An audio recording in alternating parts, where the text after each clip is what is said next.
माता पिता और वरिष्ठ नागरिकों का भरण पोषण। इसमें बताया है माता पिता और वरिष्ठ नागरिकों का भरण पोषण। धारा 4 क्या कहती? धारा 4 कहती माता पिता और वरिष्ठ नागरिकों का भरण पोषण। कोई वरिष्ठ नागरिक की परिभाषा अपन ने देखी, जिसके अंतर्गत माता पिता हैं जो स्वयं के अर्जन से, मतलब स्वयं की इनकम से या उसके स्वामित्वाधीन संपत्ति में से, जो उनके पास प्रॉपर्टी है उस प्रॉपर्टी से स्वयं का भरण पोषण करने में असमर्थ है।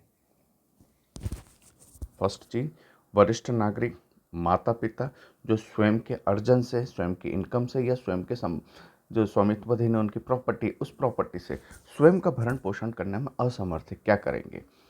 माता पिता या पितामही की दशा में अपने एक या अधिक बालकों के विरुद्ध जो अवयस्क नहीं है, कि एक बच्चे के खिलाफ भी ले सकते हैं और एक से ज़्यादा बच्चे तो उनके खिलाफ भी ले सकते हैं, लेकिन कौन से? जो वयस्क हैं, अवयस्क नहीं हैं, मतलब अवयस्क के खिलाफ ये कोई रेमेडी नहीं प्राप्त कर सकते। सेकंड, किसी निसंतान वरिष्ठ नागरिक की दशा में, वरिष्ठ नागरिक की परिभाषा अपन ने देखी 60 साल से ऊपर, अपने ऐसे नातेदार की परिभाषा भी देखी जो धारा 2(6) में निर्दिष्ट है। जो धारा 2(6) में नातेदार बता रखा है, कोई वरिष्ठ नागरिक जो अपने नातेदार की दशा में। धारा 5 के अधीन कोई आवेदन करने का हकदार है। कौन सा वरिष्ठ नागरिक? जो सबसे मेन चीज़ है, निसंतान, जिसकी कोई संतान नहीं है लेकिन जिसके पास कुछ प्रॉपर्टी है, और वो प्रॉपर्टी कौन लेने का हकदार है? जो भी वसीयत में या विरासत में उस प्रॉपर्टी को उनके मरने के बाद लेता है, तो वो वरिष्ठ नागरिक उनसे भी भरण पोषण लेने का हकदार है। धारा 5 के अधीन कोई आवेदन करने का हकदार होगा। धारा 5 में आप भरण पोषण के लिए आवेदन कर सकते हैं। सेकंड, 4(2) क्या कहती है? किसी वरिष्ठ नागरिक का भरण पोषण करने के लिए यथास्थिति बालक या नातेदार की बाध्यता ऐसे नागरिक की आवश्यकताओं तक विस्तारित होती है, जिससे ऐसे वरिष्ठ नागरिक एक सामान्य जीवन व्यतीत कर सके। अब भरण पोषण में हमको उनको क्या क्या देना है, क्या क्या नहीं देना है, क्या लिविंग स्टैंडर्ड देना, तो एक वरिष्ठ नागरिक एक सामान्य जीवन व्यतीत कर सके। ये नहीं कि सामने वाले को कार में घूमना है, ये करना है, होटल में जाना है। एक उनको जो सामान्य जीवन जीने के लिए जो भी आवश्यकता है, उस आवश्यकताओं की पूर्ति करना कंपलसरी है। 3 क्या कहता है? 4(3) अपने माता पिता का भरण पोषण करने की बालक की बाध्यता। हर बालक, माता पिता, ये मॉरल ड्यूटी होती है कि अपने माता पिता का इनका भरण पोषण करे। अगर नहीं करता है तो बालक की बाध्यता यथास्थिति ऐसे माता या माता या दोनों की आवश्यकता तक विस्तारित होगी।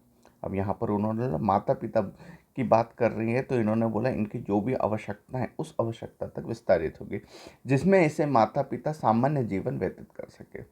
वही उनका लिविंग स्टैंडर्ड एक बना रहे। जो आज रोटी कपड़ा और मकान की मेन आवश्यकता है, मेडिकल्स की आवश्यकता, उनकी पूर्ति करते रहना चाहिए पड़ेगी। 4(4) क्या कहता है? कोई व्यक्ति जो किसी वरिष्ठ नागरिक का नातेदार है, वरिष्ठ नागरिक का नातेदार है और जिसके पास पर्याप्त साधन है, उस व्यक्ति के पास पर्याप्त साधन है, नातेदार के पास, ऐसे वरिष्ठ नागरिक का भरण पोषण करेगा, परंतु यह तब जबकि ऐसे वरिष्ठ नागरिक की संपत्ति उसके कब्जे में हो। अब यहाँ पर बोलते हैं कि नातेदार कब उस व्यक्ति का भरण पोषण करने के लिए लायबल है, तो उन्होंने बोल दिया है जब उस वरिष्ठ नागरिक की संपत्ति, जो निसंतान संपत्ति है, उस निसंतान दंपत्ति की संपत्ति उसके पास अगर मिलती है तो वो उसका भरण पोषण करने के लिए लायबल है, या ऐसे वरिष्ठ नागरिक की संपत्ति को वो विरासत में प्राप्त करेगा। या उन्होंने बोल दिया है कि वो सामने वाले ने विरासत, वसीयत लिख दी है या XYZ की, इसके बाद यही इनका उत्तराधिकारी है प्रॉपर्टी में, तो उसका भरण पोषण करने का राइट्स है। परंतु जहाँ वरिष्ठ नागरिक की संपत्ति को एक से अधिक नातेदार विरासत में प्राप्त करेंगे, एक वरिष्ठ नागरिक है, उन्होंने उनके चाचा के भाई के 5 बच्चे हैं, पाँचों बच्चों में डिवाइड कर दी, तो वहाँ पर प्राप्त करने के हकदार हैं। वहाँ भरण पोषण ऐसे नाते द्वारा उस अनुपात में तय होगा जिसमें उसकी संपत्ति का विरासत में प्राप्त करेंगे। अब ए नामक एक व्यक्ति, इसने B, C और D, ये इसके भाई हैं, इसने इसकी जो प्रॉपर्टी है ये इनके बच्चों को दे दी।